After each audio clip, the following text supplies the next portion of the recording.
തിരക്കുള്ള പ്ലേസസ് വെച്ച് നിങ്ങളുടെ കുട്ടീനെ പെട്ടെന്ന് ലോസ്റ്റ് ആയി പോയാൽ അവർക്ക് എന്താ ചെയ്യേണ്ടതെന്ന് അറിയോ? സാധാരണ കുട്ടികളാണെങ്കിൽ കരഞ്ഞ് അവർ വേറെ സ്ഥലത്തോട്ട് പോയി അത് പിന്നെയും കോംപ്ലിക്കേറ്റഡ് ആകത്തേ ഉള്ളൂ.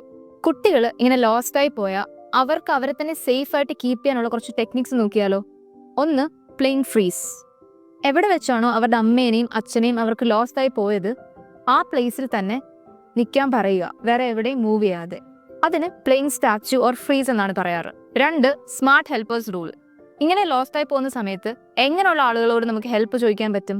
കുട്ടികൾ കൂടുള്ള പാരൻസിനോടോ അല്ലെങ്കിൽ യൂണിഫോം ഇട്ട പോലീസ് ഓഫീസേഴ്സിനോടോ ഹെൽപ്പ് ചോദിക്കാൻ കുട്ടികളെ പഠിപ്പിക്കുക. മൂന്ന്, ഷൗട്ടിംഗ് ഫോർ ഹെൽപ്പ്. അമ്മ അല്ലെങ്കിൽ അച്ഛൻ എന്ന് മാത്രം വിളിച്ച് പറയാതെ കുട്ടികളുടെ പേരിനോടൊപ്പം അമ്മേനെയോ അല്ലെങ്കിൽ അച്ഛനെയോ കണ്ടെത്താൻ ഹെൽപ്പ് വേണമെന്ന് കോൺഫിഡൻ്റ് ആയിട്ട് ഷൗട്ട് ചെയ്യാനായിട്ട് പഠിപ്പിക്കുക.